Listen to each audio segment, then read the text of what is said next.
Hello everyone, Chaos here, and welcome to another old school RuneScape video.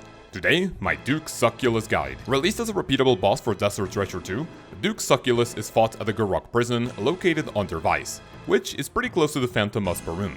It features a preparation phase to make potions in order to wake him up, and then straight up to the fight. Other than Desert Treasure 2, I recommend completion of the Arceus quest, A Kingdom Divided. This will unlock thralls, which are helpful for the fights, and we will be using another niche spell in order to have more options during the battle. Just like Vardorvis, the Duke will be fought primarily with melee. This time I recommend at least 75 in combat stats, as well as 70 prayer for piety.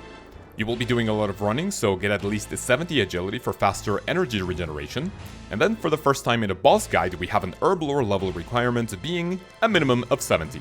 The fight itself won't be too long, and in order to speed it up even further, 90s in each stat will be the way to go.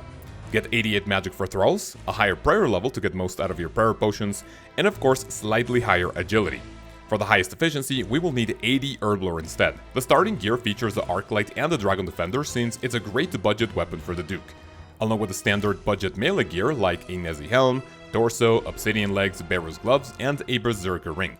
In your inventory you should have a Dragon Pickaxe, Pestle and Mortar, Combat, Stamina, and Prayer Potions, and of course some pieces of food when you mess up.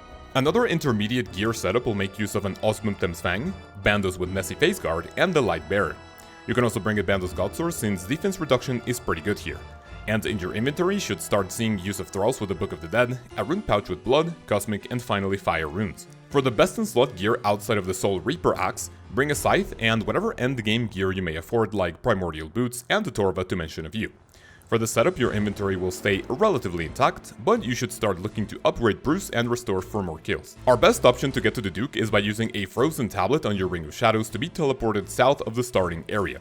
As a quick side note, this is a great teleport for the Phantom Muspa. If you don't have it, teleport to Vice either with your Portal Nexus or an Icy Basalt. After making friends with my arm, you should definitely have this teleport available, as other ways to get here are not too convenient. For important plugins we start with ground markers once again. Today's tiles feature safe spots behind pillars, as well as starting and ending tiles on your way to the mushrooms to safely skip the ice. Go to the plugin hub and get the Better NPC Highlight plugin. Open your settings and under the True Tile drop-down menu, type 12198 in the True Tile ID box, and this will show when the vents are active to avoid damage. Before we start, drop some food on the ground and head to either end of the upper level to pick some mushrooms. You need to avoid the ice when they open up, and you can simply run through them like this to avoid the attack. You will also need to avoid shadows on the ground, otherwise you will be stunned. Failing either of these mechanics will deal damage, and the ice can hit upwards of 60s, also stunning you for a little bit. Anyway, when you make it there, grab mushrooms and use the Pestle and Mortar on them, as you will need a maximum of 12 mushroom powder. At 70 herb lore you need 3 mushrooms, and at 80 plus you only need 2. Do this on each side of the arena.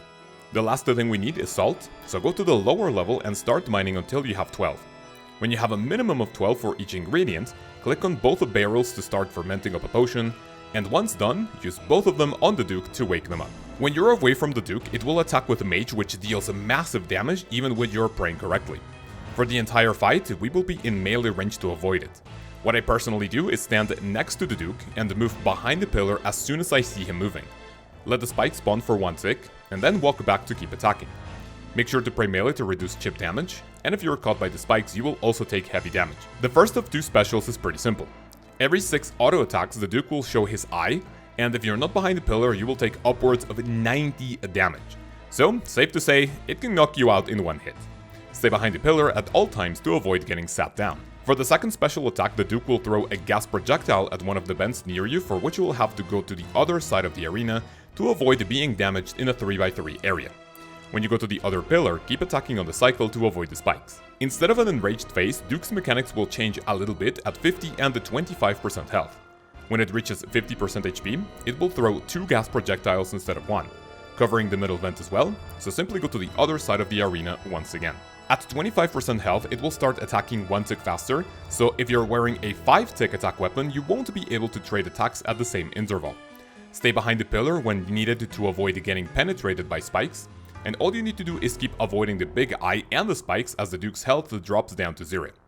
And that's pretty much it. We are now heading to a live example to put all of this together for an extremely simple kill for you to follow. And it is now time for Duke Sucellus. If that's not how you pronounce it yourself, well, guess what? Cry me a river, I don't care. Anyway, we're going to move to this red tile, and as long as you move in these ones, well, I mean, of course, if you don't want to get stunned, as you can see, the path to it is not going to matter just one bit, because that is basically going to be you skipping tiles, because when you run, that is what you do. Grab your mushroom, and as soon as it's in your inventory, go ahead and use a pestle and mortar on it, and that is going to save you a couple of ticks. And remember, you need 80 herbal ore in order to only need 1 mushrooms, otherwise you're going to be needing 3 of them for anywhere between 70 and 79. The other one, we can do exactly the same. Grab this one, that one, and then as soon as we have the mushroom, we go back, and that is it. For the next step, we are going to go to the shadow mine, and of course you want to stay away from these poison areas, and as you can see, this is the better NPC highlights at its, work, or at its best.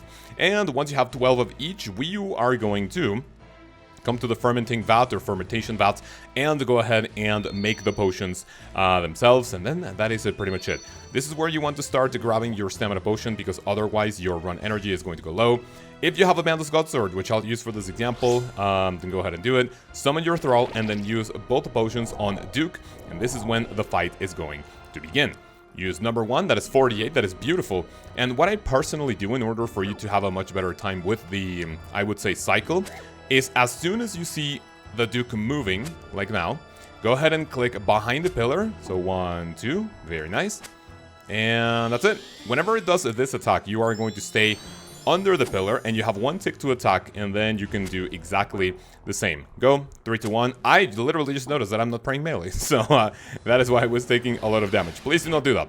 Whenever it launches this, you are going to move away to the other side of the arena, and this is exactly what's going to happen. Yeah, you're basically going to do the same. I attack once again, and yeah, that's basically it. So just walk back and forth, moves, click, back attack, hide, and the same. Now, as you can see, at some point, it is going to start doing 2. It is going to start launching 2 of the poison attacks, and you're going to move all the way to the other side of the arena, which is, exactly what you want to do. And yeah, that's basically it. With the setup, of course, the Thrall is going to not last that long. And as you can see, that is an example of this. There we go, boom, and that is it. Now, obviously, you can stand behind the pillars in order to save up. And of course, well, you want to do it as much as possible because, again, with the setup, you're also going to be taking a little bit of damage. Drink your super Comet Potion, which I also just noticed that I didn't drink. And that will be pretty much it. So go ahead and grab these ones. And go here, it's going to start, and that is when the attack cycle is going to go, 4 ticks, and that is where, if you have an arc light, this is going to be a much better time, because, well, it is not going to be that terrible. Runelite ore 45, meaning I believe the kill was decently okay. I took a lot of chip damage, but other than that, this is Duke Sucellus. And now, here we have an extra set of tips for the final Desert Treasure 2 boss in order to make it more reclined, for you to farm the pet, the ring piece, or the axe component in a much more efficient way. In order to bring more food, you don't need to bring your own pickaxe or pestle and mortar, as you can pick them up from the wall next to the entrance. This will only be an iron pickaxe, and you will mine salt much slower, so a dragon pick is always recommended. When you are going to the upper level, mark these tiles found in the Google Drive folder in the description to run past the ice without them even noticing you. Remember that you will still need to avoid the shadows not to get stunned. When you are farther away from the ice, they will instead cover a 3-tile area, so it's always recommended to run right next to them for the tiles to work. Even if you don't do it, they will only have 1 tick to stun you, so timing might not be that bad. To prepare potions faster, use a pestle and mortar on 1 mushroom as soon as you get it from the wall, and then click on the mushroom immediately after you grab one instantaneously. This saves a few ticks, and it's always nice to do. When the gas projectiles are launched, you can land 1 more hit before running to safety behind a pillar on the opposite end of the arena. You have 2 ticks before the vent starts damaging you, so you have moderate time to move away from them. Thanks to Brother Sane for this tip, and remember that since we are in the Archaea spellbook, you can use a spell called Vile Vigor to swap prayer potions for run energy, in case you run out of stamina when fighting the Duke. Finally, as soon as you slay the beast, you can run to the upper level to completely avoid the shadows and the ice in order to pick up mushrooms as soon as the fight begins. Obviously, the way back will still have set obstacles, so watch out for them. For the awakened version of the Duke, it will have drastically increased stats. You will need 3 potions instead of 2, a maximum of 4 gas projectiles will be launched instead of 2, At around 50% health, the black orbs will spawn near the pillars, which will make the safe spot more tricky to deal with.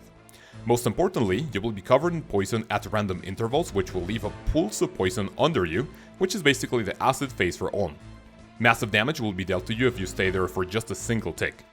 Doesn't sound like a lot, but this is definitely the second hardest awakened boss out of all of them, in my personal opinion. When it comes to loot, all you need to know is that these bosses feature garbage loot, but will also drop valuable noted items that will be more than enough to cover your supplies. For special loot, we are looking at Virtus pieces and chromium bars dropped from all the Desert Treasure 2 bosses, and more specifically for Duke Sucellus, we are looking for the Magus Vestige to make the new Magus Ring, and the Eye of the Duke for the Soul Reaper axe.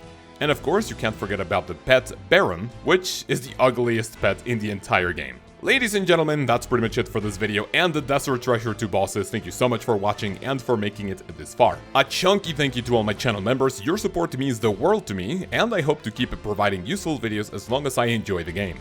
If you'd like to be a part of this list of legends, click the join button below, so you can support this channel monetarily and get a ton of cool perks in the videos, in the live streams, and of course in the Discord. That's pretty much it for the Desert Treasure 2 bosses, and in the next video we will go back to our regular schedule, starting with the 10 awful old school RuneScape grinds and how to deal with them quicker. Have an amazing day, have an amazing week, and I will see you then. Peace.